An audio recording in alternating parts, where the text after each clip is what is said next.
ಮಹಾದೇವಿ, ನಮ್ಮ ಮಗ ಮಹಾಂತೇಶ ವಿದ್ಯಾಭ್ಯಾಸ ಮುಗಿಸಿಕೊಂಡು ಇಲ್ಲಿಗೆ ಬಂದು 3 ತಿಂಗಳವಾಯಿತು. ಈ 3 ತಿಂಗಳ ಅವಧಿಯಲ್ಲಿ ನಮಗಿರುವಂತಹ ಆಸ್ತಿ ಬಾಳೆ ತೋಟ, ಭತ್ತದ ಗದ್ದೆ, ಆ ಕಬ್ಬಿನ ಜಮೀನು ನೋಡುವುದರಲ್ಲಿ ತುಂಬಾ ಸುಸ್ತಾಗಿ ಹೋಗಿಬಿಟ್ಟಿದ್ದಾನೆ. ಮುಂದೆ ಮತ್ತೊಮ್ಮೆ ಸಮಯ ಸಿಕ್ಕಾಗ ನಮ್ಮೆಲ್ಲ ಆಸ್ತಿಯನ್ನು ತೋರಿಸಿದ್ರಾಯ್ತು. ಈಗ ನೀವಿಬ್ಬರು ತಾಯಿ ಮಗ ಸೇರಿ ನೇರವಾಗಿ ಮನೆಗೆ ನಡೆಯಿರಿ. ನಾನು ಸ್ವಲ್ಪ ರುದ್ರನ ಮನೆ ಹತ್ರ ಹೋಗಿ ಬರ್ತೇನೆ. ನೋಡಿ, ತುಂಬಾ ಬಿಸಿಲು, ಹೊಲದಲ್ಲಿ ಸುತ್ತಾಡಿ ಸುತ್ತಾಡಿ ನಮ್ಗಂತೂ ತುಂಬಾ ಆಯಾಸ ಹೋಗಿದೆ. ನೋಡಿ, ರುದ್ರನ ಮಗಳ ಮದುವೆ ನಾಳೆ ತಾನೆ, ನೀವೇಕ್ ಹೋಗ್ತೀರಾ? ಮಾಂತು ಇದ್ದಾನಲ್ಲ, ಅವನ ಕೈ ಕೊಟ್ಬಿಡಿ, ಅವನಿಗೆ ಕೊಟ್ಟು ಬರ್ತಾನೆ. ಮಾದೇವಿ, ನಾವು ನಾಳೆ ದಿನ ಹೋಗ್ಬೋದಾಗಿತ್ತು, ಆದ್ರೆ ಇವತ್ತಿನ ದಿನ 50,000 ರೂಪಾಯಿ ಹಣ ಬೇಕು ಅಂತ 4 ದಿನಗಳ ಹಿಂದೆ ಹೇಳಿ ಹೋಗಿದ್ದಾನೆ. ಅವನು ಕೇಳಿದ ಮೇಲೆ ನಾವು ತಪ್ಪಿಸಬಾರದು. ಮದುವೆ ಮುಂಚಿನ ಮೇಲೆ ಅವನ ತಲೆಯಲ್ಲಿ 10 ವಿಚಾರಗಳು ತುಂಬಿಕೊಂಡಿರ್ತವೆ. ಅದಕ್ಕೋಸ್ಕರವಾಗಿ ಅವನು ನಮ್ಮ ಮನೆ ಕಡೆ ಬಂದಿಲ್ಲ. ನಾನೇ ಹೋಗಿ ಹಣ ಕೊಟ್ಟು ಬಂದ್ರೆ ಬೇಡ ರೀ, ನೀವು ಹೋಗ್ಬೇಡಿ, ಅವನ ಕೈ ಕೊಟ್ಬಿಡಿ, ಕೊಟ್ಟು ಬರ್ತಾನೆ. ಹೌದಪ್ಪಾಜಿ, ಅಮ್ಮ ಹೇಳ್ದಂತೆ ಆ ಹಣ ನನ್ನ ಕೈಯಲ್ಲಿ ಕೊಟ್ಬಿಡಿ. ನಾನೇ ಹೋಗಿ ನೀನು ರುದ್ರನ ಮನೆ ನೋಡಿದ್ಯಾ? ಅಲ್ಲಿ ಯಾರಾದ್ರೂ ಕೇಳ್ತೀನಿ ಅಪ್ಪಾಜಿ. ನೋಡು, ಮಲ್ಲಿಕಾರ್ಜುನ ದೇವಸ್ಥಾನ ಹತ್ರ ಹೋಗು. ನಿನ್ಗೆ ಗೊತ್ತಾಗದಿದ್ರೆ ಅಲ್ಲಿ ಯಾರಿಗಾದ್ರೂ ಕೇಳು. ಸರಿ ಅಪ್ಪ, ತುಂಬಾ ಜೋಪಾನವಾಗಿ ಹೋಗಿ ಬರ್ಬೇಕು. ಕೊಟ್ಬಿಡು ಅಪ್ಪಾಜಿ. ಅಪ್ಪಾಜಿ, ನೀವು ತುಂಬಾ ಆಯಾಸ್ಕೊಂಡಿದ್ದೀರಿ, ನೀವೀಗ ಮನೆಗೆ ನಡೀರಿ, ನಾನು ಕೊಟ್ಟು ಬರ್ತೀನಿ. ನನಗೂ ತುಂಬಾ ಬಾಯಾರಿಕೆ ಆಗಿದೆ, ಮನೆಗೆ ಹೋಗೋಣ ಬನ್ನಿ.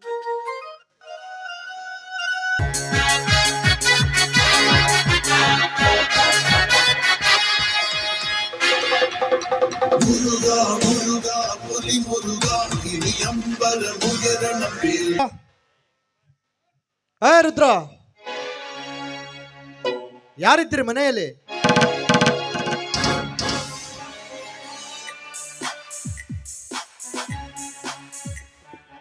ಯಾರು? ಅಂಬಿಕಾ. ಓಹೋ, ನೀನಾ? ನಮ್ಮನೆಗೆ ಯಾರೋ ಅತಿಥಿಗಳು ಬಂದಿದ್ದಾರೆ ಅಂತ ನಾನು ತಿಳಿದಿದ್ದೆ, ಆದ್ರೆ ಬೆಂಗಳೂರಿನಲ್ಲಿ ಬೆನ್ನು ಹತ್ತಿದ ಬೇತಾಳ ಅಂತ ನಾನು ತಿಳಿದಿರ್ಲಿಲ್ಲ. ಅಲ್ಲೋ ಮಾಂತೇಶ, ಬೆಂಗಳೂರಿನಲ್ಲಿ ಬೆನ್ನು ಹತ್ತದ ಸಾಲ್ತು ಅಂತ ಇಲ್ಲಿ ಮತ್ತೊಬ್ಬರ ಮನೆಗೆ ಬರಲು ನಾಚಿಕೆ ಆಗ್ಬೇಕು ಈ ನಿನ್ನ ಕನಸಿನ ಜನ್ಮಕ್ಕೆ. ಹೇಳು, ನಿನ್ನನ್ನೇ ಕೇಳ್ತಾ ಇದ್ದೀನಿ, ನನ್ನ ಮನೆಗೆ ಯಾಕೆ ಬಂದೆ? ಹೇಳು ಮಾಂತೇಶ, ಹೇಳು. ಬರ್ಬೇಕಾದವ್ರ ಮನೆಗೆ ಬಂದಿದ್ದೇನೆ ಅಂಬಿಕಾ. ಮತ್ತೊಬ್ಬರ ಮನೆಗೆ ತಪ್ಪಿ ಹೆಚ್ಚಿಡಲು ನಾನೇನು ಲಜ್ಜೆ ಬಿಟ್ಟ ಮನುಷ್ಯನಲ್ಲ. ನಾನು ಯಾರೆಂಬುದನ್ನು ನೀನಿನ್ನೂ ಅರಿತುಕೊಂಡಿಲ್ಲ. ಒಂದು ವೇಳೆ ನೀನು ಅರಿತುಕೊಂಡಿದ್ದರೆ ನಾನು ಬರೋದಕ್ಕಿಂತ ಮುಂಚೆನೆ ಬಾಗಿಲಲ್ಲಿ ನಿಂತು ನನ್ನ ಸ್ವಾಗತ ಮಾಡಿಕೊಳ್ತಿದ್ದಿ. ಅರಿತುಕೊಳ್ಳಾರ್ದು ಅದು ನಿನ್ನ ಮೂರ್ಖತನ. ಹೋಗ್ಬಿಡು. ನೀನು ಈ ಊರಿನ ಧನ್ರಾಜ್ ದಣಿಯ ಹತ್ತಿರ ದುಡಿಯುವ ರುದ್ರನ ಮಗಳು ತಾನೆ? ಹೌದು, ಅದೆಲ್ಲ ನಿನಗ್ಯಾಕೆ ಬೇಕು? ನೀನ್ ಯಾಕೆ ಇಲ್ಲಿಗೆ ಬಂದೆ ಅಷ್ಟು ಹೇಳು. ಬರಬೇಕು ಅಂತ ನಾನೇನು ಇಲ್ಲಿ ಬಯಸಿ ಬಂದವನಲ್ಲ. ಬರುವಂತ ಅವಶ್ಯಕತೆಯೂ ನನಗಿರಲಿಲ್ಲ. ಈ ಸಂದರ್ಭ ತಂದುಕೊಂಡವನು ನಿನ್ನ ತಂದೆ. ಅಂದ್ರೆ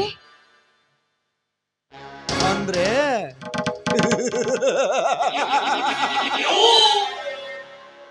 ನಾನು ಈ ಊರಿನ ಧನ್ರಾಜ್ ದಣಿಯ ಏಕೈಕ ಪುತ್ರನಾದ ಮಹಾಂತೇಶ್ ದಣಿ ಅಂದ್ರೆ ಅದು ನಾನೇ. ಏನು, ನೀನು ಧನ್ರಾಜ್ ದಣಿಯ ಮಗನ? ಹೌದು. ಯಾಕೆ ಅಂಬಿಕಾ, ನಿನ್ನ ಮೈಯಲ್ಲಿ ಹರಿಯುತ್ತಿರುವ ರಕ್ತ ಹೆಪ್ಪುಗಟ್ಟಿತೆ? ನೀನಿಂಥ ನೆಲವೇ ನಂಬದಂತಾಯಿತೆ? ಅಥವಾ ನಿನ್ನ ಮಾತನಾಡುವ ನಾಲಿಗೆನೆ ಬಿತ್ತು ಹೋಯಿತೆ? ಮಾತಾಡಂಬಿಕಾ, ಮಾತಾಡೋ. ಈ ಪರಿಚಯದಕ್ಕಿಂತ ಮುಂಚೆ ನಾನಿನ್ನ ಪ್ರೀತಿ ಬಯಸಿದ್ದೆ ತಪ್ಪಾಯ್ತೆ? ತಪ್ಪೇನಿಲ್ಲ, ನಿನ್ನನ್ನು ನೋಡಿ ನನಗೆ ವ್ಯಥೆ ಆಗ್ತಾ ಇದೆ. ಯಾಕೆ? 10 ಜನರಿಗೆ ಪಾಠ ಹೇಳುವ ಶಿವಶರಣರ ಮಠದಲ್ಲಿ ಪಾಠ ಹೇಳುವ ಕಿಳಿ ಹುಟ್ಲಿಲ್ಲ, ಅದರ ಬದಲಾಗಿ ಎಲುಬು ತಿನ್ನೋ ನಾಯಿ ಹೊಡ್ತಲ್ಲ ಅಂತ ನನಗೆ ವ್ಯಥೆ ಆಗ್ತಾ ಇದೆ ಮಾತೇಶ್. ಅಂಬಿಕಾ, ನಾಲಿಗೆ ಸ್ವಲ್ಪ ಹಿಡಿತದಲ್ಲಿಟ್ಟುಕೊಂಡು ಮಾತನಾಡೋ. ಮನ ಬಂದಂತೆ ನುಡಿದಿದ್ಯಾದರೆ ನಿಂತ ನೆಲದಲ್ಲಿ ನಿನ್ನ ದೇಹ ಮಣ್ಣು ಪಾಲು ಮಾಡಬೇಕಾಗುತ್ತದೆ. ನಾನು ಯಾರೆಂಬುದನ್ನು ಸ್ವಲ್ಪ ಅರಿತುಕೊಂಡು ಮಾತನಾಡು. ನಿನ್ನಂತ 10 ಜನರಿಗೆ ಅನ್ನ ಹಾಕುವ ಪುಣ್ಯವಂತನ ಮನೆತನ ನನ್ನದು. ನಾನು ಮನಸ್ಸು ಮಾಡಿದರೆ ನಿನ್ನಂತ ಸಾವಿರಾರು ಹೆಣ್ಣುಗಳನ್ನು ತಂದು ಸಾಲಾಗಿ ನಿಲ್ಲಿಸಬಲ್ಲೆ. ಆ ಶಕ್ತಿ ಈ ಮಾತೇಶನ ಮಂತ್ರದಲ್ಲಿದೆ. ಆದ್ರೆ ಅಂಬಿಕಾ, ನಿನ್ನನ್ನೇ ಕಟ್ಟಿಕೊಳ್ಳಬೇಕೆಂಬ ಕೆಟ್ಟ ಹಠ ನನ್ನಲ್ಲಿ ಮನೆ ಮಾಡಿ ನಿಂತಿದೆ. ಅಂಬಿಕಾ, ಮನೆ ಮಾಡಿ ನಿಂತಿದೆ. ಯಾಕೆ? ನಾನು ಅಷ್ಟೊಂದು ರೂಪಸಿನ?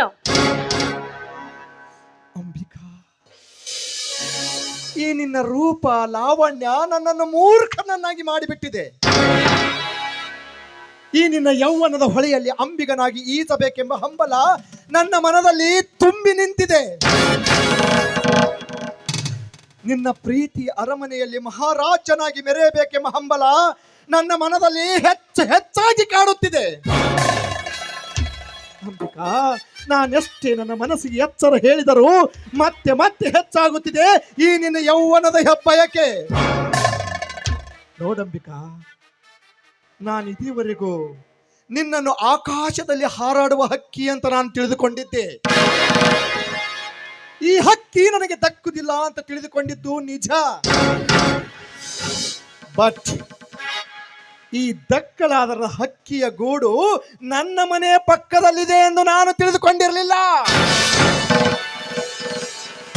ಅಂಬಿಕಾ, ನೀನೀಗ ನನ್ನ ಅರಮನೆಯ ಅಂಗಳದಲ್ಲಿ ನಿಂತ ಅರಗಿಳಿ ನೀನು. ನೋಡಂಬಿಕಾ, ನಿನ್ನ ಮನಸಾರಿ ನೀನು ಒಪ್ಪಿಕೊಂಡು ಬಂದರೆ ಸರಿ, ಇಲ್ಲದಿದ್ದರೆ ಈ ನಿನ್ನ ದೇಹವನ್ನು ಕುಕ್ಕಿ ತಿನ್ನುವ ರಣ ಹತ್ತು ನಾನಾಗಬೇಕಾಗುತ್ತದೆ. ಏಯ್, ಬಾಯ್ ಮುಚ್ಚೋ ಮೂರ್ಖ! ಮನ ಬಯಸಿ ಈ ಹಕ್ಕಿಯನ್ನು ಕುಕ್ಕಲು ನಾನೇನೋ ದೇವದಾಸ್ ಹಕ್ಕಿ ಅಲ್ಲ. ದೇವರಿಗಾಗಿ ಮೀಸಲಾಗಿಟ್ಟ ಪವಿತ್ರವಾದ ಹಕ್ಕಿ ನಾನು. ಈ ಹಕ್ಕಿಯನ್ನು ಕುಕ್ಕಲು ಬರುವ ನಿನ್ನ ರೆಕ್ಕೆಯಲ್ಲಿ ಕತ್ತರಿಸಬೇಕಾಗುತ್ತೆ. ಹುಷಾರ್! ನೋಡು ಮಾಂತೇಶ, ಒಂದು ಹೆಣ್ಣು ಒಲಿಬೇಕು ಅಂದ್ರೆ 100 ಪುಣ್ಯ ಮಾಡಿರ್ಬೇಕು. ಅಂತದ್ರಲ್ಲಿ ಮನಸ್ಸಿಲ್ಲದ ಹೆಣ್ಣನ್ನ ಬಲಾತ್ಕಾರ ಮಾಡ್ತೀನಿ ಅಂತ ಹೇಳ್ತಾ ಇದೆಯಲ್ಲ, ಉಪ್ಪು ಇಲ್ಲದ ಅಡಿಗೆ ಉಂಟಂತೆ ಸರಿ.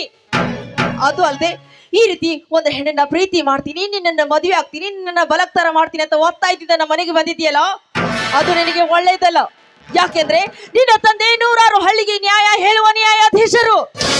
ಅಂಥವರ ಮಗನಾದ ನೀನು ಒಳ್ಳೆಯವನಾಗಿ ಬಾಳುವುದನ್ನು ಕಲ್ತ್ಕೋ. ಅದನ್ನ ಬಿಟ್ಟು ಈ ನಿನ್ನ ಕೆಟ್ಟ ಜನ ಮುಂದುವರಿಸಿದ್ದೆ ಆದ್ರೆ ನಿನ್ನ ಕೊಲೆ ನನ್ನ ಕೈಲಿ ಆದಿತ ಕುಲ ಘಾತಕ. ಅಂಬಿಕಾ, ಮನಸ್ಸಿಗೆ ಬಂದಂತೆ ಮಾತನಾಡಿದರೆ ನನ್ನ ಕೋಪದ ಪಿತ್ತ ನೆತ್ತಿಗೇರುವುದು.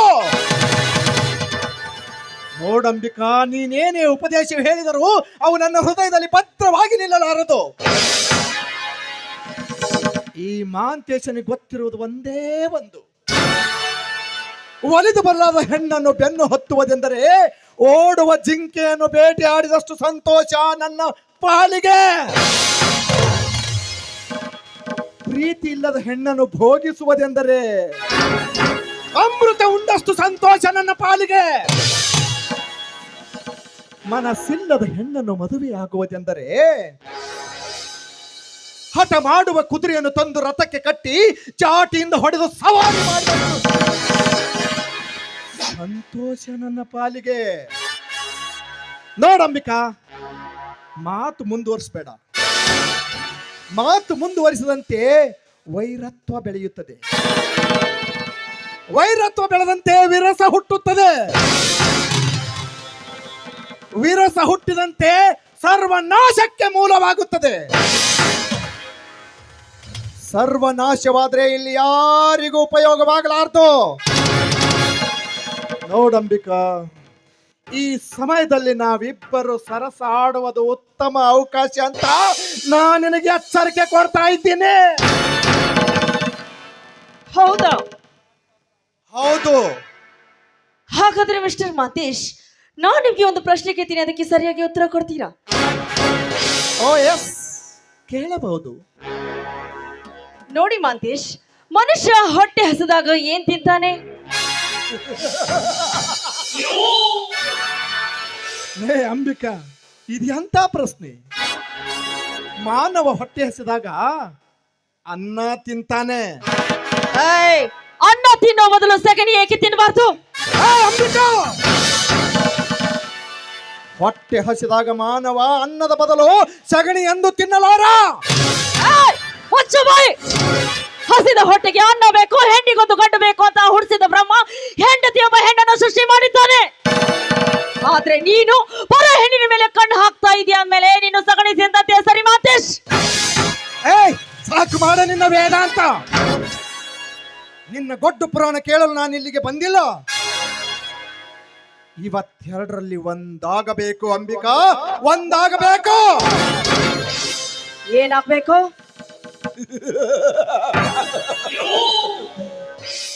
ನಿನ್ನ ಯೌವನದ ಈ ಅಂದ ಚಂದವನ್ನು ನಾನು ಮಂಗನಾಗಿ ಉಣಬೇಕು. ಒಂದು ಇಲ್ಲ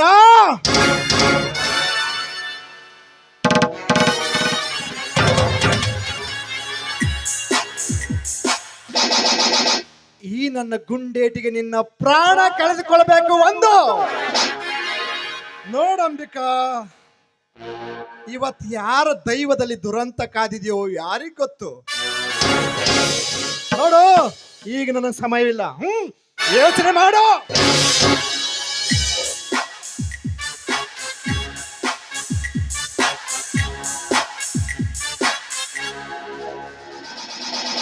ಈ ಕಾಮಕ ಎಲ್ಲವನ್ನು ಸಿದ್ಧತೆ ಮಾಡಿ ನನ್ನ ಮನೆಗೆ ಬಂದಿದ್ದಾನೆ ಅಂತ ಕಾಣುತ್ತೆ.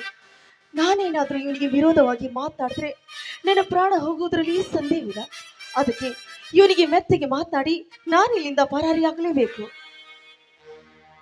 ಮಾಂತೇಶ್, ಅಲ್ಲ ಮಾಂತೇಶ್, ನೀವು ನನಗೆ ಎಷ್ಟೊಂದು ಪ್ರೀತಿ ಮಾಡ್ತೀರಾ ಅಲ್ಲ? ನೀವು ಇಷ್ಟೊಂದು ಪ್ರೀತಿ ಮಾಡ್ತೀರಾ ಅಂತ ನಾನು ಕನಸಿನಲ್ಲಿ ಯೋಚನೆ ಮಾಡಲಿಲ್ಲ. ಅದು ಅಲ್ಲದೆ ನಾಳೆ ನಮ್ಮ ಮದುವೆ ಮಾಂತೇಶ್. ನಮ್ಮ ಮದುವೆ ನಿಂತು ಹೋಗ್ಲಿ, ಇಂದಿನಿಂದ ನಮ್ಮಿಬ್ಬರ ಪ್ರೇಮ ಪ್ರಾರಂಭ ಹೋಗ್ಲಿ, ಏನಂತೀರಾ? ಅಂಬಿಕಾ, ಈ ಮಾತು ನೀನು ಸತ್ಯವಾಗಿ ಹೇಳ್ತಾ ಇದೀಯಾ? ಇದರಲ್ಲಿ ಮೋಸ ಇಲ್ಲ ತಾನೆ? ನಾನೀಗೆ ಸುಳ್ಳು ಹೇಳಿ? ನೋಡಿ, ಸತ್ಯವಾಗಿ ಹೇಳ್ತಾ ಇದ್ದೀನಿ. ಯಾಕೆ? ನನ್ನ ಮೇಲೆ ವಿಶ್ವಾಸವಿಲ್ವೇ? ವಿಶ್ವಾಸವಿದೆ. ಹಾಗಾದ್ರೆ ಪ್ರಾರಂಭವಾಗಲಿ ನಮ್ಮಿಬ್ಬರ ಪ್ರಣಯ ಗೀತೆಯಲ್ಲ. ಸರಿ, ಹಾಗೆ ಆಗ್ಲಿ.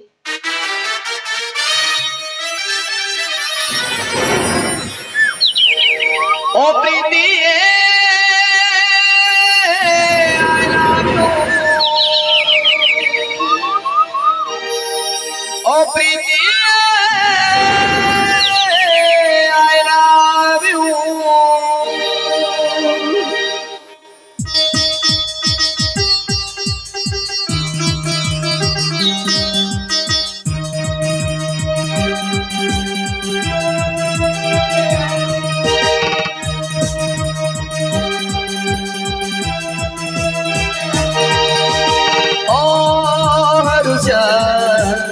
ಇದುವೇ ಮೊದಲ ಹರುಷ ಈ ನಿಮಿಷ ಇರಲಿ 100 ವರುಷ ಅರಳುವ ಪ್ರೇಮಕ್ಕೆ ಈ ಜನ್ಮವೇ ಪರವಶ ಓ ಹರುಷ, ಇದುವೇ ಮೊದಲ ಹರುಷ, ನಿಮಿಷ ಇರಲಿ 100 ವರುಷ.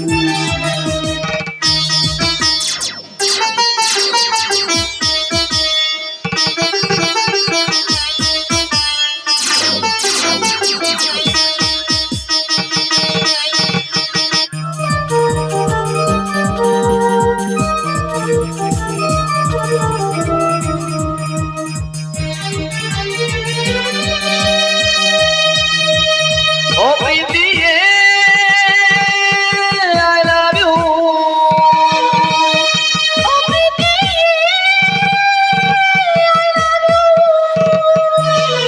ಗಂಡಸಿರದಿಂದ ಕಣ್ಣು ಒಳಗಿಂದ ನಿನ್ನಯ ಬಣ್ಣಗಳು ನಿನ್ನ ಒಳಗಿಂದ ನನ್ನ ಹೃದಯದ 5 ಕವನಗಳು ಯಾರೆದುರಾದರೂ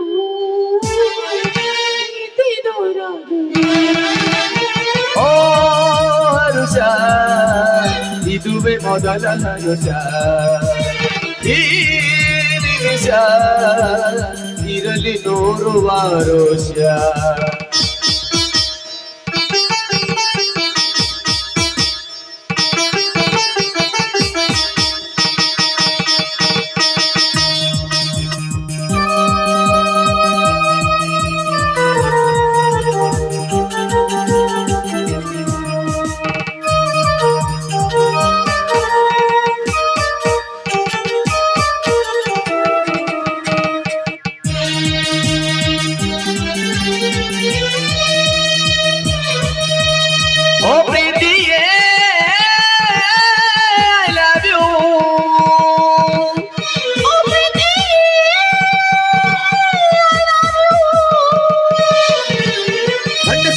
ಕಣ್ಣು ಒಳಗಿದ್ದ ನಿನ್ನ ಬಣ್ಣಗಳು ನಿನ್ನ ಒಳಗಿದ್ದ ನನ್ನ ಹೃದಯ ಇದು ಕವನಗಳು ಯಾರು ಎದುರಾದರೂ ಪ್ರೀತಿ ದೂರಾಗಿದೆ. ರುಷ ಇದುವೆ ಮೊದಲ ಹರುಷ ಈ ನಿಮಿಷ ಇರಲಿ 100 ವರುಷ ಇರಲಿ 100 ವರುಷ ಇರಲಿ 100 ವರುಷ.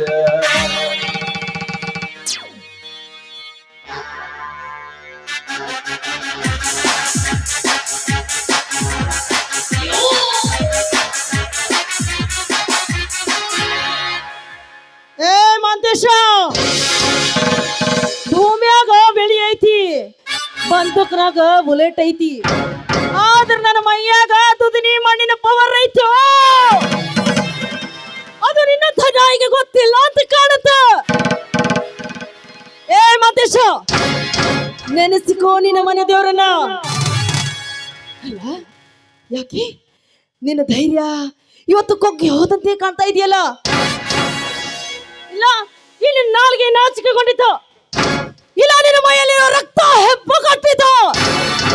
ಹೇಳು ಮಂತೇಶ, ಹೇಳು, ಇವತ್ತು 2ರಲ್ಲಿ ಒಂದಾಗಲೇಬೇಕು. ನೀನ್ ಇಲ್ಲಿಂದ ತೊಲಗಬೇಕು ಒಂದು, ನನ್ನ ಗೊಂಡಿಗೆ ಆಹುತಿ ಆಗ್ಬೇಕು ಒಂದು. ಹೇಳು, ಯಾವುದು ಬೇಕು?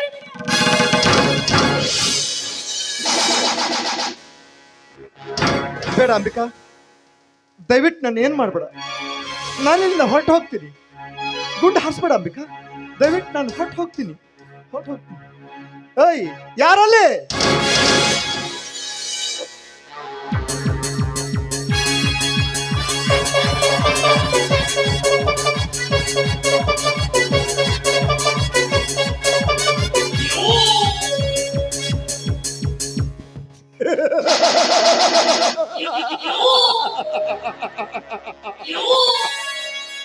ಲೇ ಹುಚ್ಚು ಹೆಣ್ಣೆ,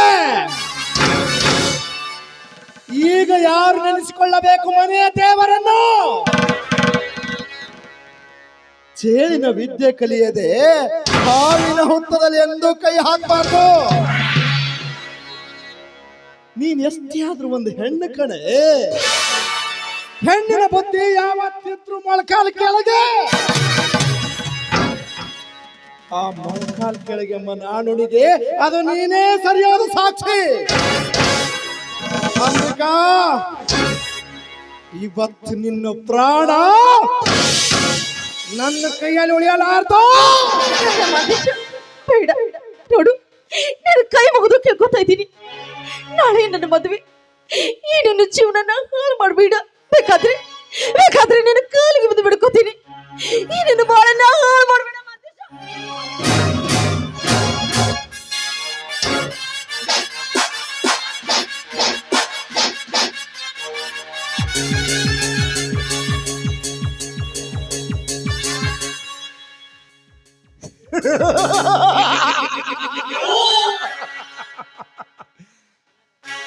ಅಂಬಿಕಾ, ಇವತ್ತು ಈ ಮನ್ಮಥನಿಂದಲೇ ನಿನಗೆ ಪ್ರೇಮಾಭಿಷೇಕ. ಬಾರ್ಲೆ ಹೆಣ್ಣೆ.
ಅಂಬಿಕಾ,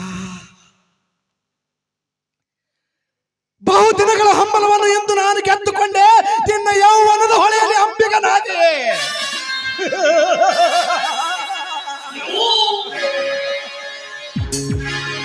ಅಂಬಿಕಾ, ನಿನ್ನ ಮನ ಮುಟ್ಟಿದ ಮರನೇ ಪುರುಷನೇ ಎಂದು ನಾನಾದೆ.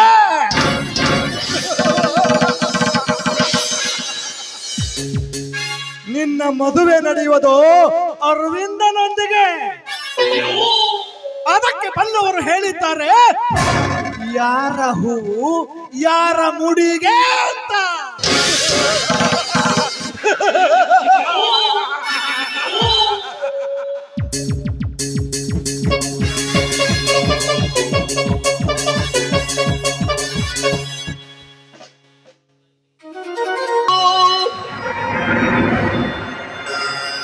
ಗಿಡುಗನ ಬಾಯಿಗೆ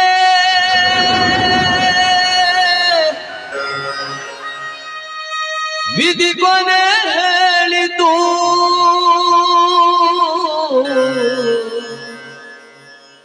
ತನ್ನ ದೈವಕ್ಕೆ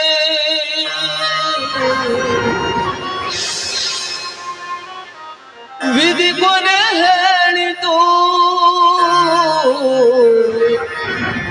ತನ್ನ ಬಾಳಿಗೆ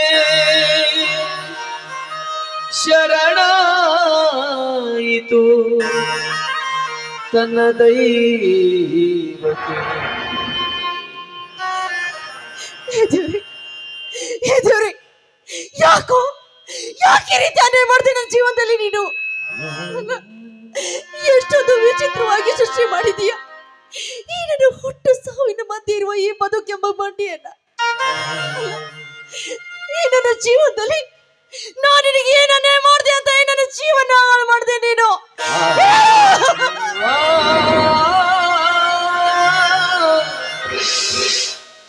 ಚಿಕ್ಕ ವಯಸ್ಸಿನಲ್ಲಿ ನನ್ನ ಹೆತ್ತ ತಾಯಿನ ಕಿತ್ತುಕೊಂಡೆ ನೀನು. ಆದ್ರೂ ಈ ನನ್ನ ಬಡ ತಂದೆ ಹಗಲು ರಾತ್ರಿ ಎನ್ನದೆ ನನ್ನನ್ನು ಜೋಪಾನ ಮಾಡಿದ್ರು. ಅಷ್ಟೇ ಯಾಕೆ, ವಿದ್ಯೆ ಕಲಿಯಲೆಂದು ಬೆಂಗಳೂರಿಗೆ ಕಾಸು ಕೊಟ್ಟಿದ್ರು. ನಾನಲ್ಲಿ ನನ್ನ ಮಾವನ ಜೊತೆ ಪ್ರೀತಿ ಮಾಡಿದ್ದಕ್ಕೆ ನನ್ನ ಮಾವನ ಜೊತೆ ಮದುವೆ ಮಾಡಲು ಸಿದ್ಧರಾಗಿದ್ರು. ಇಂಥ ಕಾಮನ ಕೈಯಲ್ಲಿ ಸಿಕ್ಕಿ ಈ ನನ್ನ ಶೀಲವನ್ನ ಯಾಕೆ ಹಾಳು ಮಾಡಿದೆ ನೀನು? ಯಾಕೆ ಯಾಕೆ?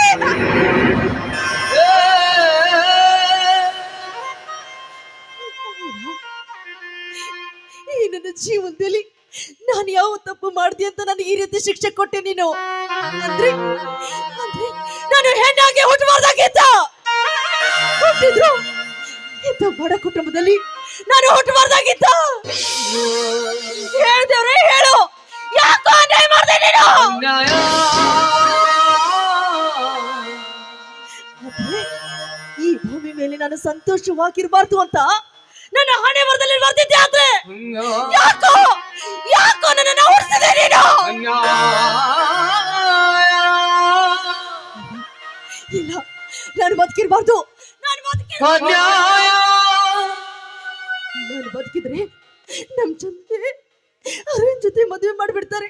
ಅದಕ್ಕೆ ನಾನು ಬದುಕಿರ್ಬಾರ್ದು, ಬದುಕಿರ್ಲೇಬಾರ್ದು.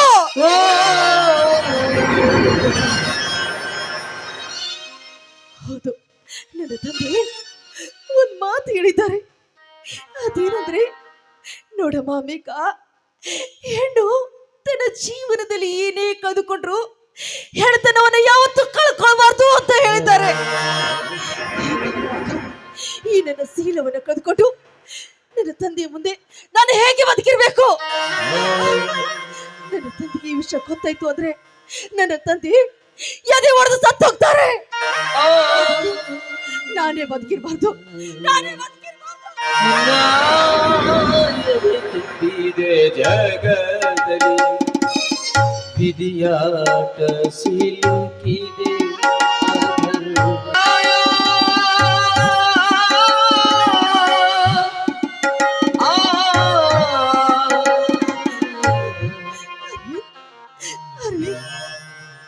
ಈಗ ನೀನು ತಿಳಿದುಕೊಂಡ ಹಾಗೆ ಅಂಬಿಕಾ, ನಾನು ಅಂಬಿಕಾ ಅಲ್ವಿರುವಂತೆ ಅಂಬಿಕಾ ಅಲ್ಲ.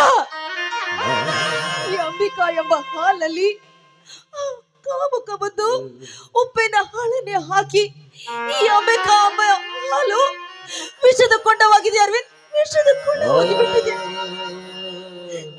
ನೋಡು ಅರವಿಂದ್, ನಾನೀಗ ನಾಯಿ ಮುಟ್ಟಿದ ಮಡಕೆ. ಅದಕ್ಕೆ ನಾನು ಬದುಕಿದ್ರೆ ನಮ್ ನಿನ್ ಜೊತೆ ಮದುವೆ ಮಾಡ್ಬಿಡ್ತಾರೆ. ಅದಕ್ಕೆ ಅರವಿಂದ್, ಇನ್ನೊಂದು ಜನ್ಮ ಅಂತ ಇದ್ರೆ ನಿಮ್ಮನ್ನೇ ಪ್ರೀತಿ ಮಾಡ್ತೀನಿ, ನಿಮ್ಮನ್ನೇ ಮದುವೆ ಆಗ್ತೀನಿ. ಆದ್ರೆ ದಯವಿಟ್ಟು ನನ್ನನ್ನು ಕ್ಷಮಿಸು ಅರವಿಂದ್, ಕ್ಷಮಿಸು ಅಪ್ಪ, ದಯವಿಟ್ಟು ನನ್ನನ್ನು ಕ್ಷಮಿಸಪ್ಪ, ಕ್ಷಮಿಸು.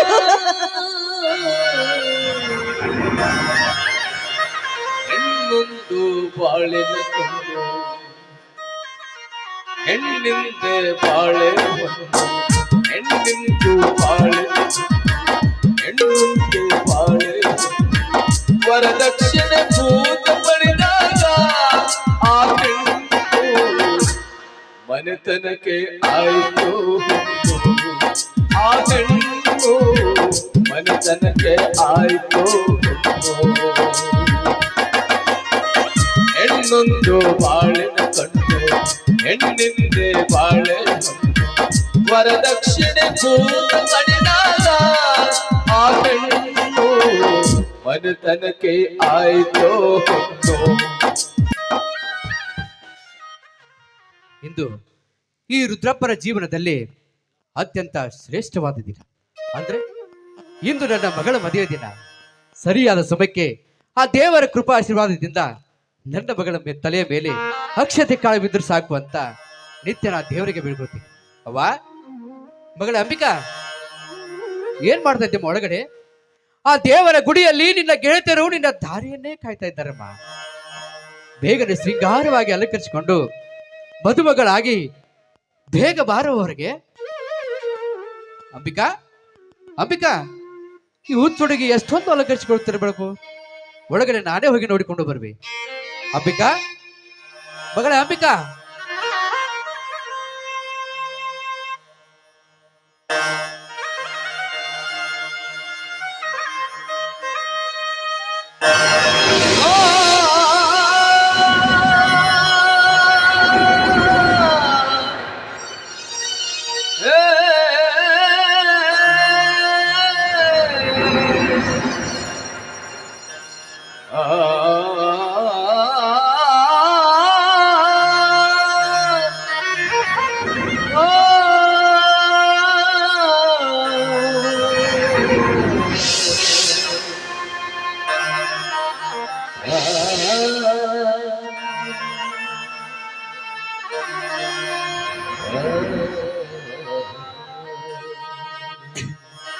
ಅಂಬಿಕಾ, ಅಂಬಿಕಾ, ಅಂಬಿಕಾ,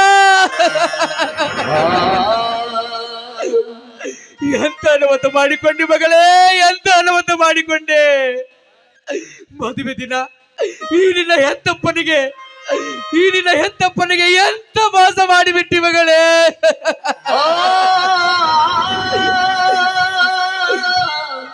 ಅಲ್ಲೋ ಮಗಳೇ, ಮದುವೆಗೆ ಬಂದ ಜನರು ಕೇಳಿದ್ರೆ ನಾನೇನಮ್ಮ ಉತ್ತರ ಕೊಡ್ಲಿ, ಏನ್ ಉತ್ತರ ಕೊಡ್ಲಿ? ಅಲ್ಲಮ್ಮ ಮಗಳೇ, ಆತ್ಮಹತ್ಯೆ ಮಾಡಿಕೊಳ್ಳುವಂತ ಆಪತ್ತಾದ್ರೂ ಏನು ಬಂದಿತ್ತವ್ವ ನಿನಗೆ? ಆತ್ಮಹತ್ಯೆ ಮಾಡಿಕೊಳ್ಳುವಾಗ ಈ ನಿನ್ನ ಹೆತ್ತಪ್ಪ ನಿನಗೆ ನೆನಪಾಗಲಿಲ್ವೇನವ್ವ? ಅಲ್ಲವ ಮಗಳೇ, ದಿನ ಬೆಳಗಾದ್ರೆ ಸಾಕು ಅಪ್ಪ ಅಪ್ಪ ಅಪ್ಪ ಅಂತ ಬಾಯಿ ತುಂಬಾ ಕರಿತಾ ಇದೆ ಅಲ್ಲವಾ?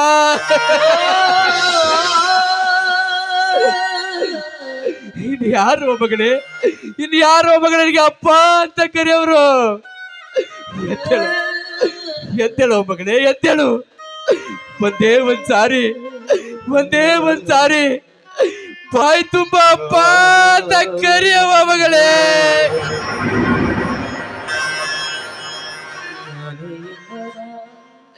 ಅಲ್ವ ಮಗಳೇ, ನಿನ್ನೆ ರಾತ್ರಿ ಮಲಗುವಾಗ ಮಧ್ಯರಾತ್ರಿವರೆಗೆ ಹೇಳ್ತಲ್ಲವ, ಅಪ್ಪ ನಾನು ಮದುಮಗಳಾಗಿ ಹಲೋ ನಾಳೆ ಮದುವೆ ಮಂಟಪದಲ್ಲಿ ಕೂಡುತ್ತೇನೆ ಎಂದು ಹೇಳಿದ್ದೆ. ಆದ್ರೆ ಇಂದು ಮದುಮಗಳಾಗಿ ಮದುವೆ ಮಂಟಪದಲ್ಲಿ ಕೂಡುವ ಬದಲು ಬಸಣದ ಮಲ್ಲಿಗೆ ಆಗಿ ಮಲಗಿದ್ದೇನವ್ವ.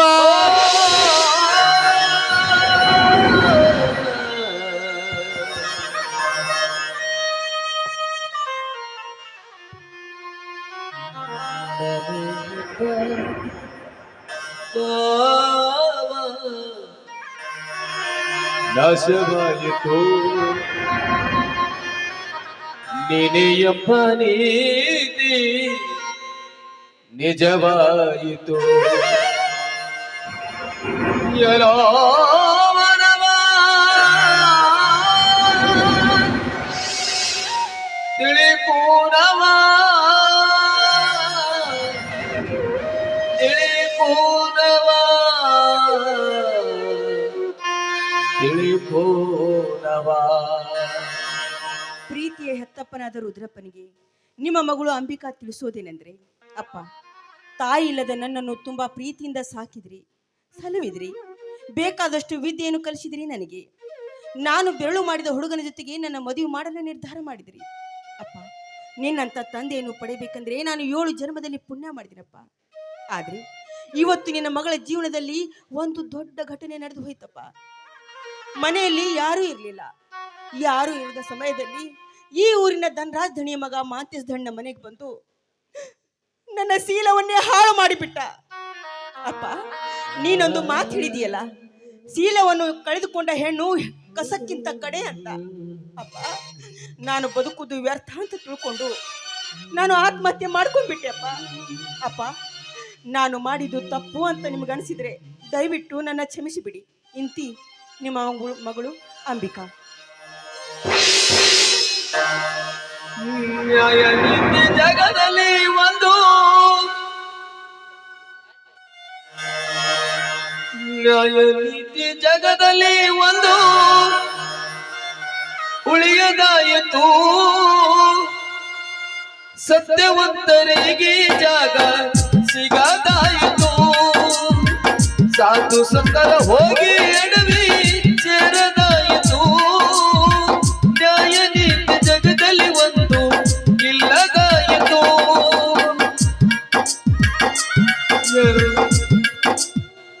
ಮಾಂತೇಶ್ ಮಾಂತೇಶ್ ಮಾಂತೇಶ್ ಮದುಮಗಳಾಗಿ ಮುತ್ತೈದೆ ಗಂಡನ ಬಗ್ಗೆ ಹೋಗಬೇಕಾದ ನನ್ನ ಮಗಳನ್ನ ಮೋಸನಕ್ಕೆ ಕಳಿಸಿದೆಯೋ ಮಾಂತೇಶ್? ಈಗ ನಿನ್ನ ಮರಣ ನನ್ನ ಕೈಯಲ್ಲಿದೆ.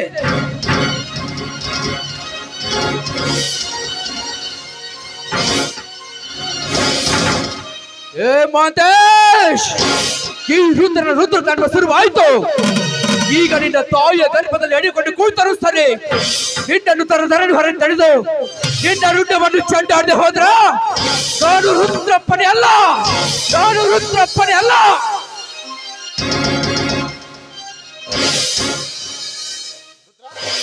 ಇಷ್ಟೊಂದು ಅವಸರವಾಗಿ ಎಲ್ಲಿಗೆ ಹೊರಟಿದ್ಯಾ? ನಿಲ್ಲು ತಂಡ್ರಾಜ್, ನಿಲ್ಲು. ಒಂದೆಚ್ಚ ಮುಂದಿಟ್ಟರೆ ನನ್ನ ಮೇಲೆ ಆನೆಗಿದೆ ನಿಮಗೆ.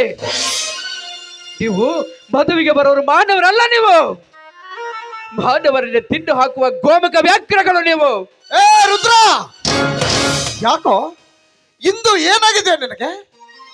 ಮನೆಗೆ ಬಂದ ಅತಿಥಿಗಳಿಗೆ ಮನಸ್ಸು ಬಂದಂತೆ ಅವಮಾನಗೊಳಿಸ್ತಾ ಇದೆಯಲ್ಲ, ಯಾಕೆ? ಏನಾಗಿದೆ ನಿನಗೆ? ನಮ್ಮನ್ನು ಕಂಡ್ರೆ ಹೆದರಿಕೊಂಡು ಘಡಘಡನ ನಡುಗುತ್ತಿದ್ದವನು ಇಂದು ನಿನ್ನ ಮಗಳ ಮದುವೆಗೆ ಬಂದವರಿಗೆ ಬಾಯಿಗೆ ಬಂದಂತೆ ಬಗುತ್ತಾ ಇದ್ದೆಯಲ್ಲ, ಯಾಕೆ? ಏನಾಗಿದೆ ನನಗೆ? ಹುಚ್ಚು ಹುಚ್ಚು ಹಿಡಿದು ನನಗೆ. ಎಚ್ಚರ ಹೇಳುವರ ಮನೆಯಲ್ಲಿ ಹುಚ್ಚುಚ್ಚನಾಗಿ ದುಡಿದನಲ್ಲ, ಕಿಚ್ಚು ತಾಳಲಾರ್ದೆ ಹುಚ್ಚನಾಗಿದ್ದೇನೆ, ಹುಚ್ಚನಾಗಿದ್ದೇನೆ. ರುದ್ರ, ಯಾಕೋ ಏನಾಗಿದೆ ನಿನಗೆ? ನಮ್ಮನ್ನು ಕಂಡ್ರೆ ಅದಷ್ಟು ಪ್ರೀತಿ ಗೌರವದಿಂದ ಮಾತಾಡುವನು ನೀನು. ಇವತ್ತು ಏಕವಚನದಲ್ಲಿ ಮಾತಾಡ್ತಿದೀಯಲ್ಲ, ಏನಾಗಿದೆ? ಇವತ್ತು ನಿನ್ನ ಮಗಳ ಮದುವೆ ಅಲ್ವೇನು? ಮದುವೆ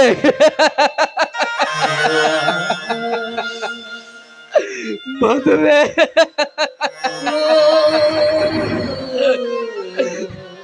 ಮದುವೆ ಎಂಬ 3 ಅಕ್ಷರ ಎಂದೋ ಮುಗಿದು ಹೋಗಿದೆ ತಾಯಿ. ಮದುಮಗಳಾಗಿ ಮದುವೆ ಮಂಟಪದಲ್ಲಿ ಕೂಡಬೇಕಾದ ನನ್ನ ಮಗಳು ಇಲ್ಲೇ ಮನೆಯಲ್ಲಿಯೇ ಮಲಗಿದ್ದಾಳೆ. ಅಂದ್ರೆ ನಿನ್ನ ಮಾತಿನ ಅರ್ಥ ಮದುಮಗಳಾಗಿ ನನ್ನ ಮಗಳು ನಿನ್ನ ಮಗಳು ಏನಾಗಿದೆ ನಿನ್ನ ಮಗಳಿಗೆ?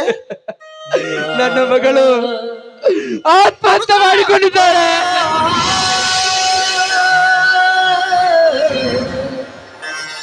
ಏನು ಹೇಳ್ತಾ ಇದ್ದೀಯೋ ನೀನು? ಈ ಮಾತು ಸತ್ಯವಾಗಿ ಹೇಳ್ತಾ ಇದ್ದೀರೋ? ಸತ್ಯವಾಗಿ ಹೇಳ್ತಾ ಇದ್ದೀಯಾ? ಸತ್ಯದಲ್ಲಿ ಸತ್ಯ. ಅಲ್ಲಿ ನೋಡಿ ಹೇಗೆ ಸುಂದರವಾಗಿ ಮಲಗಿದ್ದಾಳೆ ಎಂದು.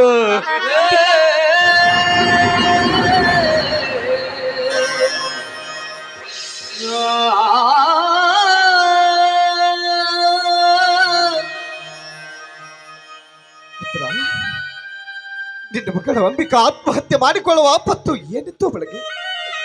ಯಾತಕ್ಕೋಸ್ಕರವಾಗಿ ಆತ್ಮಹತ್ಯೆ ಮಾಡಿಕೊಂಡಳು? ಯಾವ ಕಾರಣಕ್ಕಾಗಿ ಆತ್ಮಹತ್ಯೆ ಮಾಡಿಕೊಂಡಳು? ಹೇಳು ಪುತ್ರ, ಹೇಳು. ಆಪತ್ತು, ಅಪಮಾನ, ಅವಮಾನ ಎಂದು ತಂದುಕೊಂಡವಳಲ್ಲ ನನ್ನ ಮಗಳು. ಆದ್ರೆ ಆಪತ್ತನ್ನು ಒದಗಿಸಿ ಅವಮಾನಗೊಳಿಸಿ ಅವಳ ಮೇಲೆ ಅತ್ಯಾಚಾರ ಮಾಡಿದನಲ್ಲ.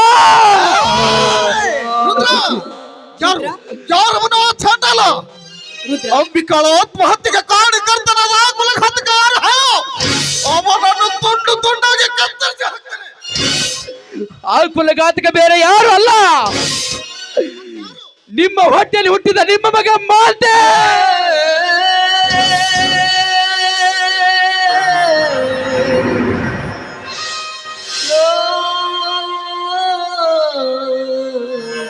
ರುದ್ರ, ಏನ್ ಹೇಳ್ತಿದೀಯ? ನನ್ನ ಮಗ ಇಂಥ ಹೀನ ಕೃತ್ಯಗೈದನೆ?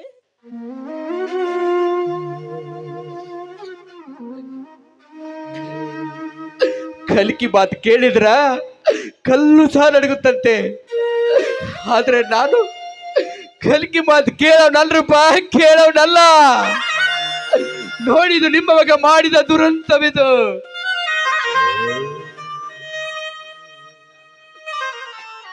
ಮಹಾಂತೇಶ್,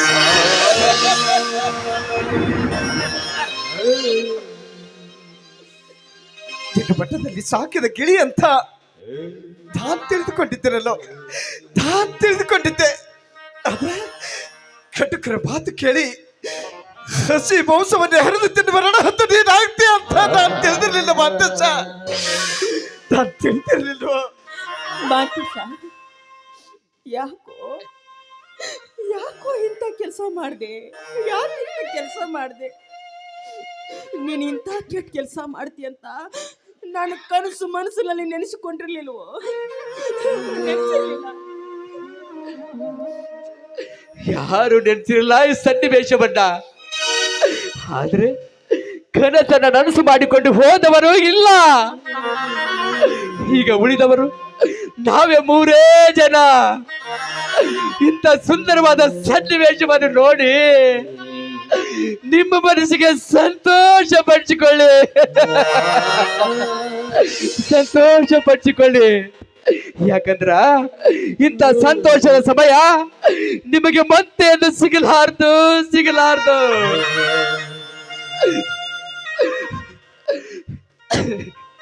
ಭತ್ತ ಬೆಳೆಯುವ ಮನೆಗೆ ಕೊಬ್ಬು ಬರುವುದು ಎನ್ನುವ ಮಾತು ಸುಳ್ಳಾಗಲಿಲ್ಲ. ನಟರಾಜ್, ನಾನು ನಿಮಗೆ ಏಕವಚನದಲ್ಲಿ ಮಾತನಾಡಿದ್ರೆ ನಿಮ್ಮ ಆತ್ಮಕ್ಕೆ ಅಪಮಾನವಾಗಬಹುದಲ್ವೇ? ಯಾಕಂದ್ರೆ ನೀವು ಮಾಡುವಂತ ಬಡತನದ ಮುತ್ತುಗಳು. ನಿಮ್ಮ ಮದುವೆಯಾಗಿ 3 ವರ್ಷ ಕಳೆದರೂ ನಿಮ್ಮ ಹೊಟ್ಟೆಯಲ್ಲಿ ಒಂದು ಗಂಡು ಮಗು ಹುಟ್ಟಲಿಲ್ಲ. ನಿಮ್ಮ ಹೊಟ್ಟೆಯಲ್ಲಿ ಒಂದು ಮಗು ಹುಟ್ಟಲಿ ಅಂತ ನಾನು ಕಂಡ ದೇವರಿಗೆ ತುಪ್ಪದ ಅಭಿಷೇಕ ಮಾಡಿಸ್ತೀನಿ ಅಂತ ಹರಿಕೆ ಮತ್ತೆ. ಆದ್ರೆ ಇಂದು ನಿಮ್ಮ ಮಗ ಹಾಲು ಎರೆದ ವಿಷ ಪಟ್ಟು ಹೋದ. ದೊಡ್ಡ ಮನೆತನದ ಮಗನೆಂದು ಇದೇ ಕೈಗಳಿಂದ ಎತ್ತಿ ಆಡಿಸಿದೆ. ಕೊನೆಗೊಂದು ದಿನ ನನ್ನ ಎದುಗಡೆ ಒದ್ದು ಹೋದ ನಿಮ್ಮ ಮಗ.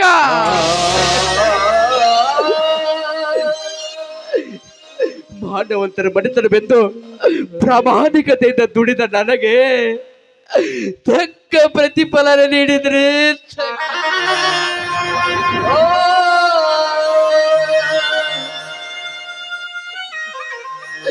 ಈ ನಿಮ್ಮ ಉಪಕಾರನ ನಾನು ಯಾವ ಜನ್ಮದಲ್ಲೂ ಮರೆಯಲಾರೆ. ಧನರಾಜ್,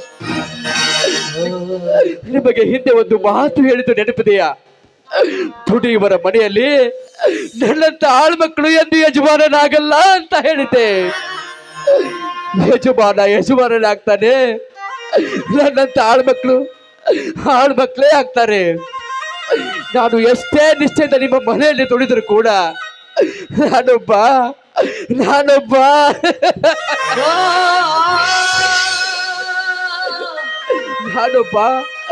ನಿಮ್ಮ ಮನೆ ಮಗನೆಂಬ ಭಾವನೆ ನಿಮ್ಮಲ್ಲೇ ಬರ್ಲಿಲ್ಲ. ಅದಕ್ಕಾಗಿ ನಾನು ನಿಮ್ಮಂತವ್ರು ಏನಂತ ಕರೀಲಿ? ಅನ್ನದಲ್ಲಿ ವಿಷ ಹಾಕುವ ಚಾಡಲು ಅಂತ ಕರೆಯಲಿ, ಇಲ್ಲ ನಂಬಿದವರ ಕತ್ತನ್ನು ಕತ್ತರಿಸಿ ಹಾಕುವ ಮಹಾತಾಯಿಗಡ್ರು ಅಂತ ಕರೀಲೆ.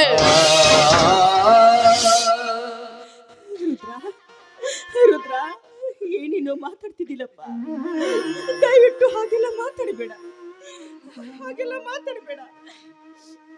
ಯಾಕೆ ನಿಮ್ಮ ಮನಸ್ಸಿಗೆ ನೋವಾಯ್ತೆ?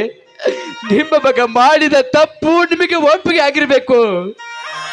ಯಾಕಂದ್ರ ನನ್ನ ಹೆಂಡತಿ ಹೊಟ್ಟೆಲ್ಲದ ಹೆಣ್ಮಗು ಹುಟ್ಲಿ ಅಂತ ನೀವು ಬೇಡಿಕೊಂಡಿದ್ರಿ. ಹೆಣ್ಮಗು ಹುಟ್ಟಿ ನಿಮ್ಮ ಮನೆಗೆ ಕರೆದುಕೊಂಡು ಬಂದಾಗ ಕೊರಳಲ್ಲಿ ಚಿನ್ನದ ಸರನು ಹಾಕಿದ್ರಿ. ಅದು ಯಾಕೆ ಗೊತ್ತಾ? ನಿಮ್ಮ ಮನೆ ಮೂರ್ಖ ಮಗನಿಂದ ನನ್ನ ಮಗಳ ಮಾನ ಕಳೆಯುವುದಕ್ಕಾಗಿ. ಆ ಉಪಕಾರ ಇಂದು ನೀವು ನಿಮ್ಮ ಮಗನಿಂದ ತೀರ್ಸ್ಕೊಂಡು ಬಿಟ್ರಿ. ಧನರಾಜ್,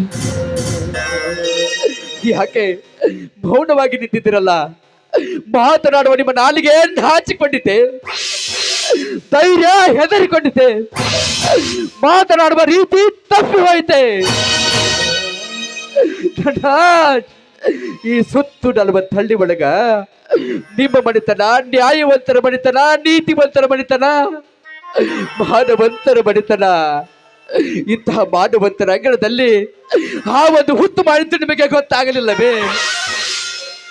10 ಜನರಿಗೆ ನೀವು ಅಮೃತ ಕುಡಿಸಿದರೆ ನಿಮ್ಮ ಹುತ್ತದಲ್ಲಿರುವ ಹಾವು ನಂಬಿದವರಿಗೆ ವಿಷವನ್ನೇ ಬಡಿಸುತ್ತದೆ ಎಂಬುದು ಎತ್ತವರಾಗಿ ನೀವಿಬ್ಬರು ಅದನ್ನು ಅರ್ಥ ಮಾಡಿಕೊಳ್ಳಲಿಲ್ಲವೇ?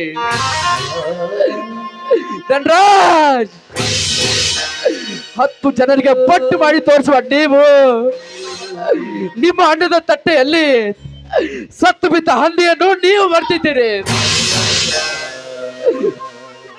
ಇದು ಮಾನವಂತ ಬಡಿತನದ ಕಥೆ ಅಲ್ಲ, ಇದು ವ್ಯಥೆ. ರುದ್ರ, ಮನನೊಂದು ಈ ರೀತಿ ಬಾಯಿ ಬಂದಾಗೆ ಮಾತಾಡಬೇಡ. ಸಮಾಧಾನ ಮಾಡಿಕೊ ರುದ್ರ. ಮಹಾದೇವಿ, ದಯವಿಟ್ಟು ನೀನು ಮೌನ ತಾಳೆ ನಿಲ್ಲು. ಮಹಾದೇವಿ, ಮೌನ ತಾಳೆ ನಿಲ್ಲು. ಮಧ್ಯದಲ್ಲಿ ಮಾತಾಡಬೇಡ. ಮಾತನಾಡು ರುದ್ರ, ಮಾತನಾಡು. ನಿನಗೇನು ಮಾತನಾಡಬೇಕು ಅಂತ ಅನಿಸುತ್ತದೆಯೋ ಅದೆಲ್ಲವನ್ನು ಮಾತನಾಡಿಬಿಡೋ. ಅದಕ್ಕೆ ನನ್ನ ಬಂತ್ರ ಏನೂ ಇಲ್ಲ. ಯಾಕಂದ್ರೆ ಮಕ್ಕಳನ್ನು ಕಳೆದುಕೊಂಡ ನೋವು ಹೆತ್ತ ಕರುಳಿಗಷ್ಟೇ ಗೊತ್ತಾಗುತ್ತದೆ. ನಿಂತುಕೊಂಡು ನೋಡುವವರಿಗೆ ಅದು ತಿಳಿಯಲಾರ್ದು. ರುದ್ರ, ಈಗ ಸತ್ತಿದ್ದು ಅವಳು ನಿನ್ನ ಮಗಳಲ್ಲ, ನನ್ನ ಮಗಳು.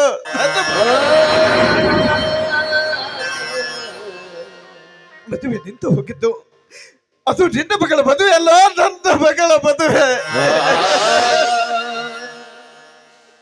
ಕೆತ್ತ ಮಗ ಮಾಡಿದ ತಪ್ಪನ್ನು ಮೆಚ್ಚಿಕೊಳ್ಳುವಂತ ಮೂರ್ಖ ನಾನಲ್ಲ. ತಪ್ಪು ಯಾರೇ ಮಾಡಿರಲಿ, ತಪ್ಪೇ. ತಪ್ಪು ಮಾಡಿದವರು ಎಂಥ ದೊಡ್ಡವರ ಮಕ್ಕಳೇ ಆಗಿದ್ರು ಕೂಡ ತಪ್ಪು ಮಾಡಿದ ಮೇಲೆ ಅವರು ಸಣ್ಣವರಾಗ್ತಾರೆ ರುದ್ರ, ಸಣ್ಣವರಾಗ್ತಾರೆ. ನೋಡು, ನೀನೀಗ ನನಗೆ ಬರೀ ಮಾತಿನ ಪೆಟ್ಟಿನಿಂದ ಹೊಡೆಯುವುದು ಅಷ್ಟೇ ಅಲ್ಲ, ನಿನ್ನ ಕಾಲಲ್ಲಿ ಬೆಟ್ಟು ನಿಂತಿರುವ ಆ ಬೆಟ್ಟು ತೆಗೆದುಕೊಂಡು ಹೊಡೆದರು ನಾನು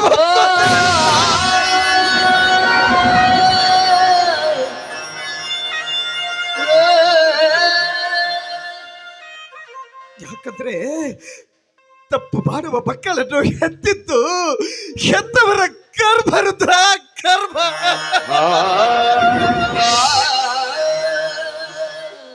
ಕರ್ಮವನ್ನು ಕಳೆದುಕೊಳ್ಳಬೇಕಾಗಿರೋದು ಹೆತ್ತವರಾದ ನಮ್ಮ ಧರ್ಮ. ನೋಡು, ನೀನ್ ಮಾತಾಡೋದ್ರಲ್ಲಿ ಯಾವುದೇ ತಪ್ಪಿಲ್ಲ. ಈ ನಿನ್ನ ಮಾತಿನಿಂದ ನಾವು ಸಿಟ್ಟಾಗಬಾರ್ದು. ಆದ್ರೆ ಬಂದು ಮಾತು, ನೀನೆಷ್ಟೇ ರಗಳೆ ರಂಪಾಟ ರಾತಂತು ಮಾಡಿದ್ರು ಕೂಡ ಕಳೆದು ಹೋದ ನಿನ್ನ ಮಗಳು ಬಾಲ ಮರಳಿ ಬರಲಾರು ರುದ್ರ, ಮರಳಿ ಬರಲಾರು. ಅದಕ್ಕಾಗಿ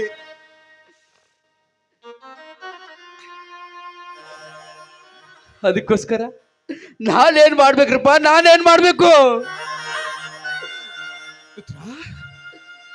ಯಾವುದೇ ಕಾಲಕ್ಕೂ ಯಾರ ಮುಂದೆಯೋ ನಿನ್ನ ಮಗಳ ಸಾವಿಗೆ ನನ್ನ ಮಗನ ಕಾಣ ಅಂತ ಹೇಳ್ಬಾರ್ದು ರುದ್ರ.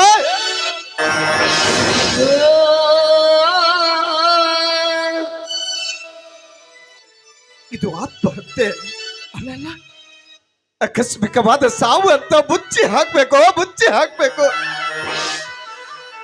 ನಿನ್ನ ಮಗಳ ಸಾವಿನಿಂದ ನನ್ನ ಬಲಿತನದ ಮಾನ ಹೋಗ್ಬಾರ್ದು ರುದ್ರ, ಹೋಗ್ಬಾರ್ದು. ನನ್ನ ಬಲಿತನದ ಮಾನ ಉಳಿಸ್ಕೊಡು ಅಂತ ನಿನ್ನ ಕೈ ಮುಗಿದು ಬೇಡ್ಕೊಳ್ತೀನೋ. ಇಷ್ಟಕ್ಕೂ ನಿನಗೆ ಕರುಣೆ ಬರದೆ ಹೋದ್ರೆ ನಾನು ನಿನ್ನ ಕಾಲು ಹಿಡಿದು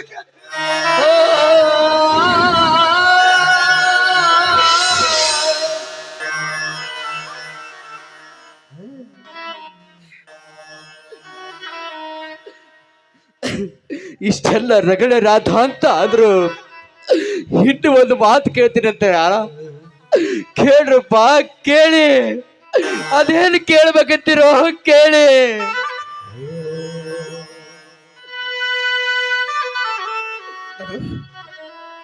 ನಿನ್ನ ಮಗಳ ಶವ ಸಂಸ್ಕಾರ ಮಾಡು. ನಾನು ಮದುವೆಗೆ ಬಂದ ಎಲ್ಲ ಜನರಿಗೆ ಹೇಳಿ ಕಳಿಸುತ್ತೇನೆ. ನಿಲ್ಲು ದಂಡರಾಜ್, ನಿಲ್ಲು. ನಿಮ್ಮ ಮನೆಯ ಅಣ್ಣದಿಂದ ಋಣಕ್ಕಾಗಿ ನಾನು ನಿಮ್ಮ ಮಾತನ್ನ ನಡೆಸ್ಕೊಡ್ತೀನಿ. ಆದ್ರೆ ನನ್ನ ಮಗನ ಮಾನವನ್ನು ಕಳೆಯಲು ಮುಂದಾದನಲ್ಲ ನಿನ್ನ ಮಗ.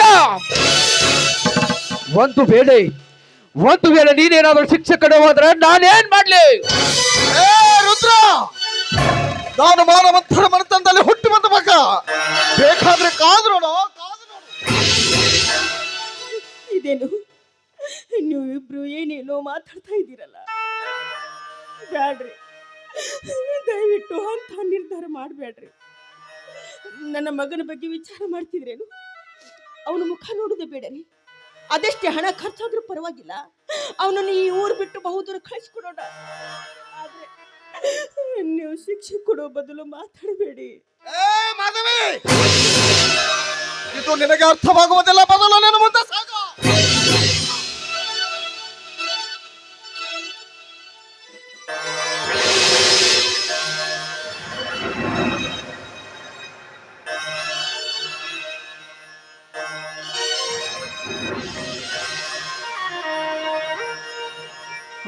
ಪತಿರತಿಯರ ಕಾಲ ಇಲ್ಲದಾಯಿತು, ಸತ್ಯ ಸುಳ್ಳರಿಗೆ ಸೆಲ ಮಾಡದಾಯಿತು. ದುಷ್ಟ ದುರ್ಜರ ಹೊವಳೀಗ ಹೆಚ್ಚಿಗಾಯಿತು, ಸತ್ಯವಂತರಿಗೆ ಬೆಲೆ ಸಿಗದಾಯಿತು. ಎಲ್ಲೋ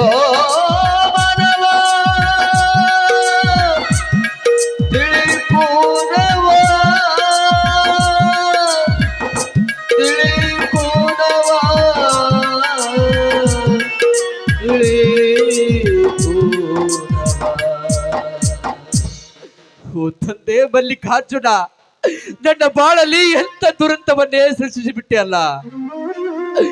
ಎಂತ ಮಕ್ಕಳ ಪ್ರಾಣಕ್ಕಿಂತ ತುತ್ತ ಮುತ್ತು ಕೊಟ್ಟವ ಋಣವೇ ಭಾರವಾಯಿತಲ್ಲ.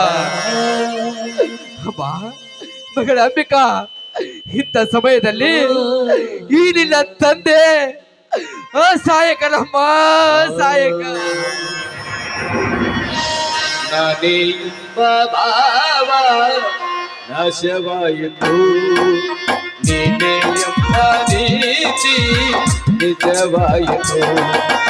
ನಾನೇ ಎಂಬ ಭಾವ ನಾಶವಾಯಿತು,